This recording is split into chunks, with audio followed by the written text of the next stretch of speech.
What is up? Good morning again here from Bali. About to hop on a call in a little bit with a friend of mine who's getting his PhD finishing up, and he is burnt out.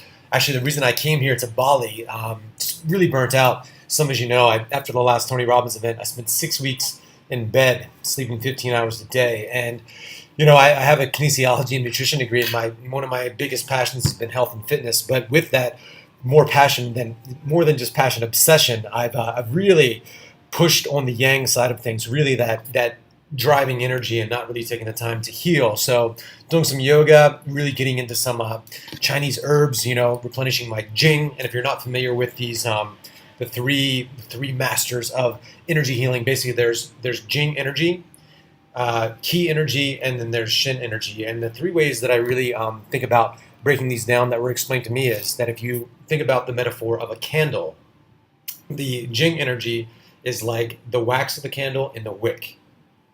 The Qi energy is like the flame, and the Shin energy is the warm, fuzzy glow that the candle gives off. So it's actually really easy to replenish our Qi energy. It's like you get some sleep, you get some rest, you get rejuvenated, or maybe you drink a Red Bull and you burn through it. But if you continue to do that, you burn into that Jing energy. It's the hardest to replenish. It takes the longest, and once that burns out, you're like, whoa. So you think of that metaphor as you're going throughout your day and your month and your life and working so hard. We need to really take these times to replenish ourselves. And so I'm going through some notes today, just old notes that I've gone through and looking at. I'm creating a program, as some of you know, for entrepreneurs around mindset, fitness, sales, like the whole enchilada, a group coaching program. But I want to share with you some of the notes here today that relate to this. And this is from a book, The Power of Full Engagement by Tony Schwartz. And this first quote, I think, will really kind of hit it home for you. And we'll go into the four principles and talk about them a little bit. Here's the first. Every one of our thoughts, emotions, and behaviors has an energy consequence. For better or worse, the ultimate measure of our lives is not how much time we spend on the planet, but rather how much energy we invest in the time that we have. So he goes on to say performance, health, and happiness are grounded in the skillful management of energy. So we often think about time management as being the critical factor in our success as entrepreneurs out there on the road, making things happen, relationship management, talking to people. But really, what drives all of that is our energy. There are people that you need to have relationships with, or you're trying to connect with clients or get people on the phone. But there's certain people that steal energy from you. The analogy I like to think of, I got from my buddy Anthony, is this. He says, if you're a lion and you're living off field mice, you can be a fast, powerful lion, and you can go out there and catch those field mice. But you might not even know this, but a lion sleeps like 18 hours a day. They're very lethargic animals, but when they're up, they're on it.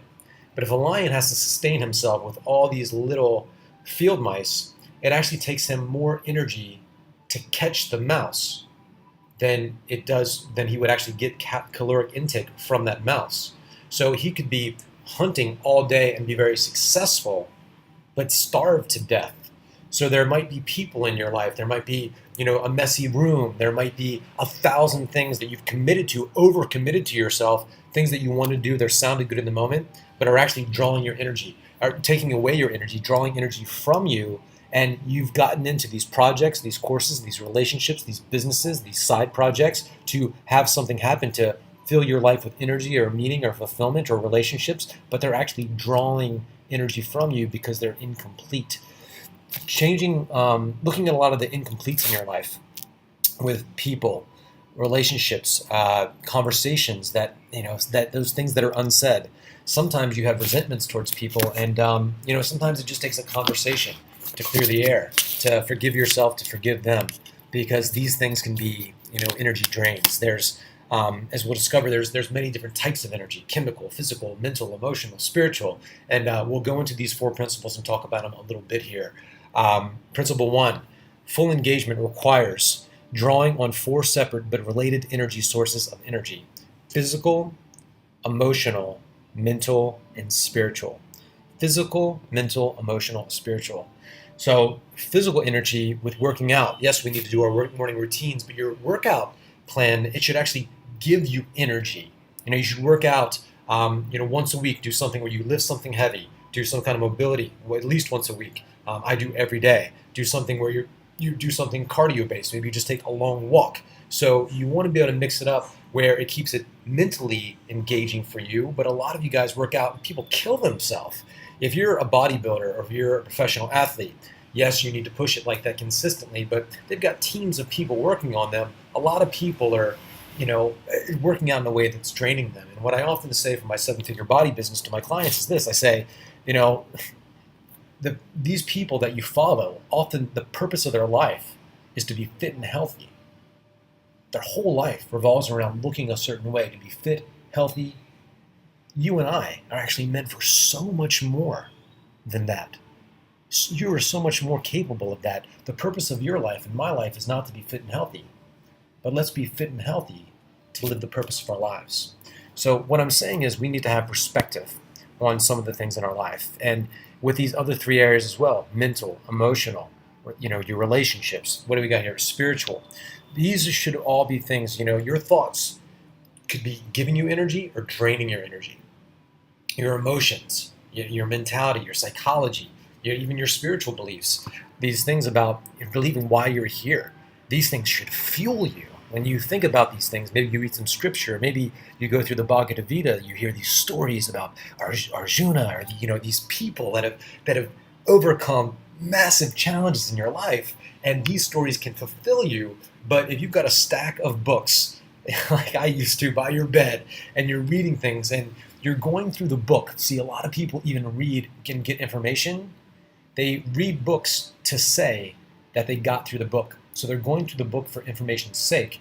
When I'm looking through a book, I'm looking for that nugget. I'm looking for that thing, that daily fuel, something to fuel me. It's always about getting energy, drawing energy from everything. And then energy, just like money, can be cyclical. You give something out, it comes back to you, but you need to find those energy drains in your life, mental, emotional, physical, that are draining you and are not bringing anything back.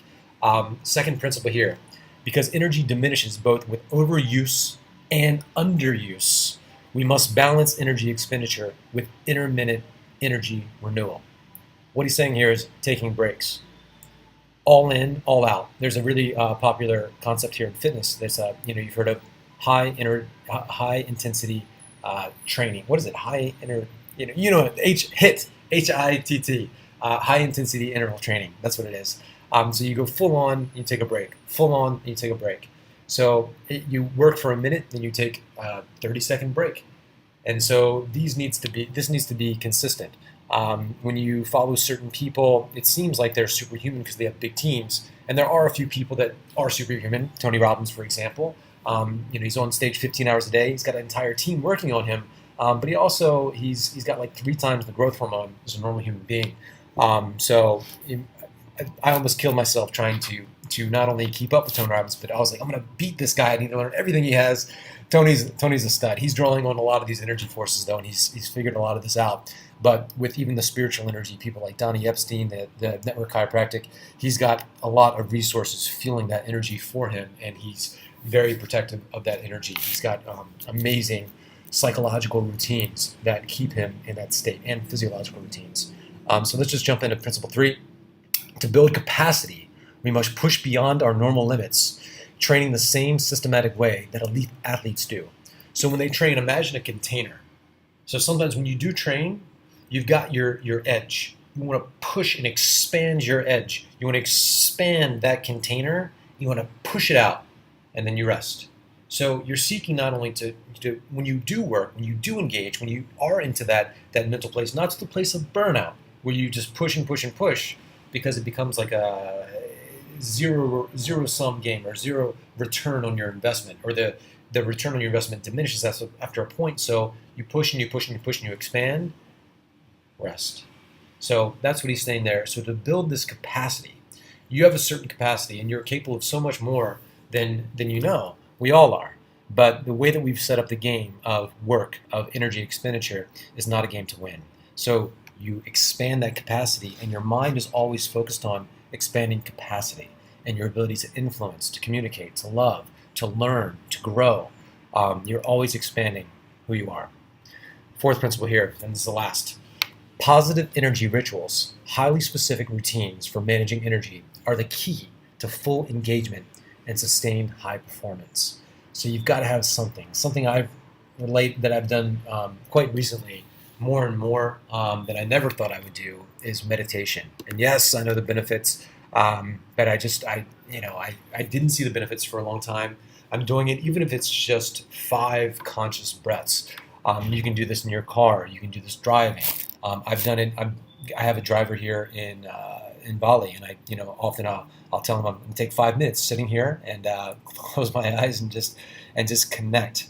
And I can feel the breath like deep down into my core, like down into my sex organs, like just all the way down, not just into your stomach, all the way down. And you just get that rhythm and that breath, and you find that even in your communication, there's a rhythm, there's a cadence. And this also helps with influence. It helps bring people into your world. And you think that even the greatest actors and musicians, they have these rhythms of their communication, which is a direct reflection of the rhythm that is inside of their heart, their being. So they're really conscious of these rhythms, and there are times where it's like lose yourself, Eminem, but sometimes it's a slow song, or it's the greatest love of all by Whitney Houston, or it's something cheesy or fun, but you've got these kind of rhythms. So you have these rhythms of life, and just like in life, there are seasons: spring, summer. When you go all out, but then there's a time to reap the harvest, and there's winter, where it's dark at night.